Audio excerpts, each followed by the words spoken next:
Students welcome to YS के classes. आगे हम पढ़ेंगे एक्सटर्नल रिसोर्सेज। ये पार्ट किसके होते हैं? रिक्रूटमेंट के। ये इजीएस्ट टॉपिक है इस पूरे चैप्टर का। स्टार्ट करते हैं डायरेक्ट रिक्रूटमेंट से। इसमें क्या होता है कि एक नोटिस प्लेस किया जाता है किस पे? फैक्ट्री गेट पे किसी भी ऑर्गेनाइजेशन की। उसके बाद क्या होता है, ये सिर्फ अनस्किल्ड और सेमी स्किल्ड जॉब्स के लिए होती है, जिसमें जो वर्कर्स रिक्रूट किए जाते हैं उन्हें बदली वर्कर्स कहते हैं। तो इन्हें जो हायर्ड किया जाता है वो डेली वेज बेसिस पे किया जाता है, मतलब रोज़ की उनको 50 या 60 रुपीज़ मिलते हैं। उसके बाद ये इनकी सूटेबिलिटी कब होती है? When there is a rush of work and when permanent workers are absent. तो डायरेक्ट रिक्रूटमेंट में इतना ही है। बहुत इजी सा टॉपिक है, अगर आप केस स्टडी में पढ़ोगे तो आपको इजीली पता चल जाएगा कि डायरेक्ट रिक्रूटमेंट कौन सा है। स्टूडेंट्स, हम आगे कंटिन्यू करते हैं कैजुअल कॉलर से। अब ये कैजुअल कॉलर्स कौन होते हैं? ये ऑर्गेनाइजेशंस, रिप्यूटेड ऑर्गेनाइजेशन यूज़ करती है। ये अनसोलिस्टिकेटेड एप्लीकेंट्स होते हैं। इनका बायोडाटा जो होता है ऑर्गेनाइजेशन में रखा जाता है ऑफिसेज में, और ये valuable source of man power होते हैं।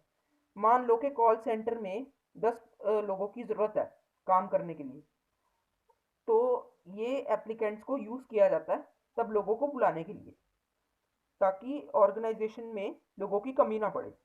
इसके बाद पढ़ते हैं एडवर्टाइजमेंट।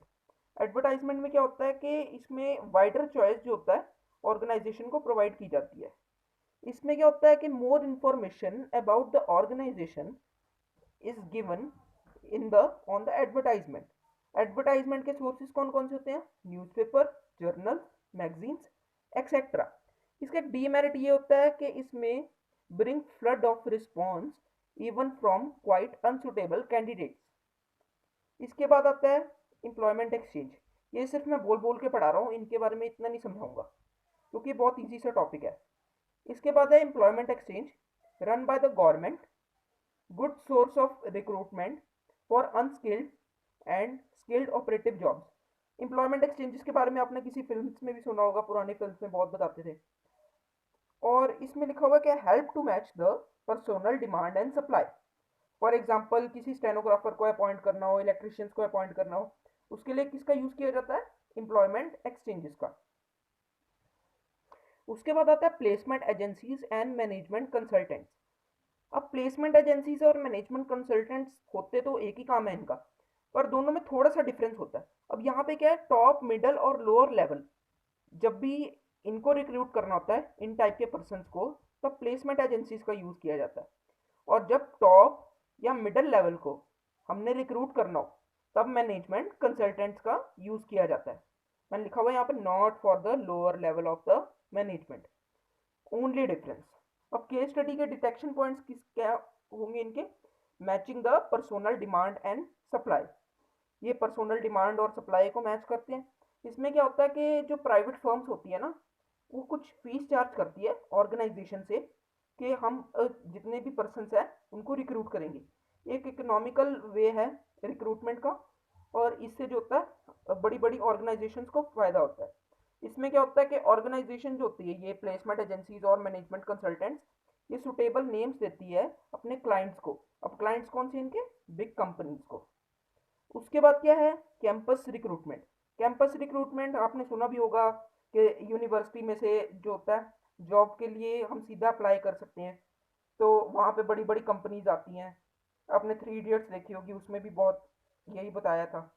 तो ये पॉपुलर सोर्स है रिक्रूटमेंट का for technical, professional and managerial jobs. इसमें क्या होता है? Company maintains a close contact with the universities and management schools to recruit qualified personnel।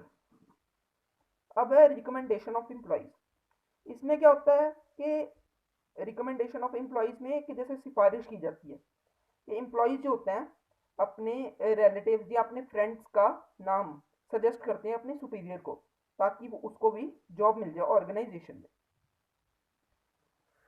तो स्टूडेंट, रिकमेंडेशन ऑफ एम्प्लॉयज़ में होता है कि इससे रिलेशन इंप्रूव होते हैं सुपीरियर और subordinate के। कि मान लो मैंने अपने रिलेटिव का नाम दे दिया कि ये अच्छा काम करता है और इसे ऑर्गेनाइजेशन में रख लो, इसमें सारे सर्टिफिकेट्स हैं और सारी खूबियाँ भी है जो जॉब के लिए चाहिए, तो आप इसे रिक्रूट कर लो। तो इससे क्या होता है कि जो सुपीरियर और सुबॉर्डिनेट है उनके बीच में जो रिलेशन है वो अच्छा हो जाएगा। मैं अपने सुपीरियर को कह रहा हूँ कि मेरे चाचा का लड़का है, उसको रख लो इस जॉब के लिए, उसमें सारी क्वालिटीज़ हैं, सर्टिफिकेट्स हैं, उसको आप चाहे चेक कर लो, उसका इंटरव्यू ले लो, सिलेक्शन कर लो उसकी। तो इससे क्या होगा कि ऑर्गेनाइजेशन को एक अच्छा पर्सन मिल जाएगा काम करने के लिए। और दूसरा का क्या होगा कि मेरा मैनेजर और मेरे बीच में जो रिलेशंस है वो अच्छे हो जाएंगे। ठीक है। फिर आगे पढ़ते हैं लेबर कॉन्ट्रैक्टर्स। लेबर कॉन्ट्रैक्टर्स होते हैं ये लोअर लेवल पे वर्क करने वाले वर्कर्स होते हैं। अब ये जो होते हैं ये सुपरवाइजरी का रोल करते हैं ऑर्गेनाइजेशन में, लोअर लेवल मैनेजमेंट में काम करते हैं। ठीक है। ये वर्कर्स के साथ क्लोज रिलेशन बनाते हैं, वर्कर्स कह लो, लेबरर्स कह लो। अब इनका डिसएडवांटेज होता है इस सिस्टम का कि if labour contractor leave the organization, workers recruited through him also leave the work.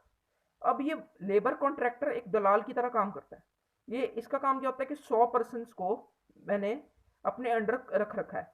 अगर इस दलाल ने ऑर्गेनाइजेशन को छोड़ दिया या इस लेबर कॉन्ट्रैक्टर ने ऑर्गेनाइजेशन को छोड़ दिया, तो उससे क्या होगा कि जो 100 वर्कर्स उसके अंडर काम भी कर रहे हैं ना, वो भी ऑर्गेनाइजेशन को लीव कर देंगे।